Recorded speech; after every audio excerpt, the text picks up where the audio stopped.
बात करेंगे कोयले की अफरा तफरी के मामले की। तो अब तक इसके मुख्य आरोपी फरार हैं। फरार आरोपियों को अब तक गिरफ्तार नहीं कर पाई है पुलिस। आखिरकार कौन संरक्षण दे रहा है मुख्य आरोपियों को, यह सवाल खड़ा हो रहा है। सिर्फ यार्ड मालिकों को ही गिरफ्तार कर जेल भेजा गया है अब तक। मास्टरमाइंड प्रीतम सरदार और सरफराज अब भी फरार हैं। दोनों मुख्य आरोपियों तक रायपुर पुलिस पहुंच नहीं पाई है। आपको बता दें, साउथ अफ्रीका के कोयले की अफरा तफरी का इन पर आरोप है। विशाखापट्टनम तक समुद्री मार्ग से कोयला लाया गया था।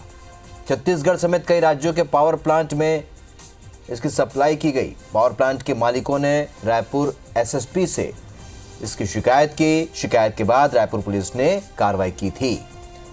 उरला के मेटल पार्क स्थित एक यार्ड में दबिश दी गई थी। 8 लोगों को गिरफ्तार कर 4 ट्रक कोयला जब्त किया गया।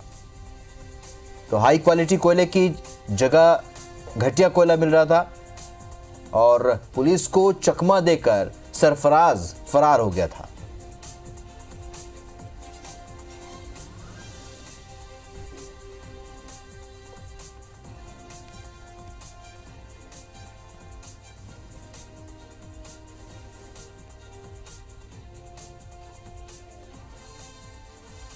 थाना खमतरी अंतर्गत मेटल पार्क के पास एक कोयले का डंप यार्ड था।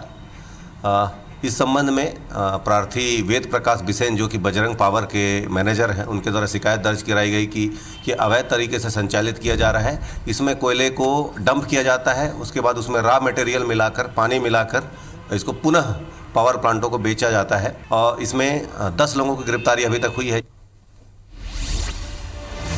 तहसीन जैदी हमारे सहयोगी सीधे इस खबर पर हमारे साथ इस वक्त रायपुर से जुड़ रहे हैं। तहसीन, जिस तरीके से पूरा मामला सामने आया और जिस तरीके से शिकायत हुई, कार्रवाई भी शुरू हुई, लेकिन अब तक मुख्य आरोपी नहीं पकड़े गए हैं, क्या माना जाए? हालांकि ये भी दावा किया जा रहा है, सूत्रों के हवाले से भी खबर है कि उन्हें घूमते हुए भी देखा गया है।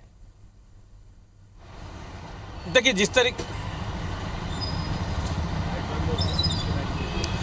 तरीके से ये जो कोयले की अफरा तफरी का एक बड़ा नेक्सस जो एक सामने आया था, उसके बाद जिस तरीके से पुलिस ने अभी तक 10 लोगों को गिरफ्तार किया गया, वो ये मान के चलिए कि वो अभी छोटी मछलियां हैं। इसकी जो बड़ी मछली है उनको जिस तरीके से अभी तक गिरफ्तारी नहीं हो पाई है, क्योंकि जिस तरीके से हमारे पास इस बात के साफ प्रमाण हैं कि ये जो बड़ी मछली जिनको प्रीतम सरदार और जो सरफराज के नाम से जाना जाता है इस इंडस्ट्री में, वो पूरे शहर में यहाँ पे अभी खुलेआम घूम रहे हैं। उसके बावजूद भी पुलिस का नहीं पकड़ना, तो निश्चित तौर पे उनके जो अभी तक की पुलिस की जो कार्रवाई है उस पर पूरा कहीं ना कहीं एक बड़ा सवाल खड़ा करती है।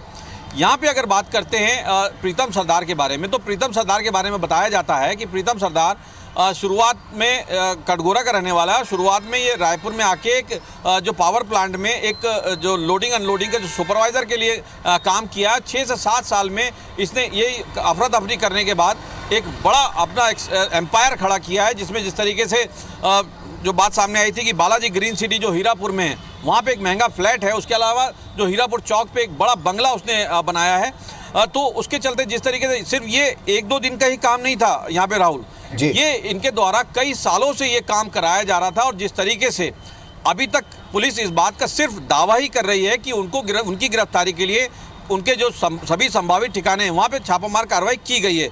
लेकिन यहाँ पे हमारे पास इस बात के प्रमाण भी हैं कि वो इसी शहर में और इसी राज्य में अभी घूम रहे हैं, लेकिन कहीं ना कहीं उनको कोई रसूखदार लोग जो है उनको बचा रहे हैं इसमें। क्योंकि जिस तरीके से अभी हमारे पास जानकारी इस बात की आई है कि इसमें कई बड़े लोग जो हैं इस पूरे जो नेक्सस में उसमें भी शामिल है, उनका ये संरक्षण प्राप्त है। और कहीं ना कहीं जो पुलिस के ऊपर वो दबाव भी इस बात का डलवा रहे हैं कि इनको कुछ रियायत दी जाए।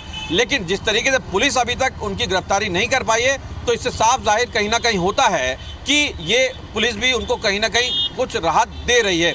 क्योंकि पुलिस के लिए कोई बड़ी चीज़ नहीं है। जिस तरीके से उन्होंने अभी तक पूरी जाँच में जो यार्ड मालिक थे आमिर अली और जो रईस अहमद है, इनके बारे में अगर बात करें तो रईस अहमद जो है इससे पहले भी कोयला चोरी में एक सिमगा और एक रायपुर में ये जेल जा चुका है कोयला चोरी में। और इसके अलावा कहीं ना कहीं इस मामले में भी इनको कहीं ना कहीं कुछ अंश उसका लाभ का मिलता था।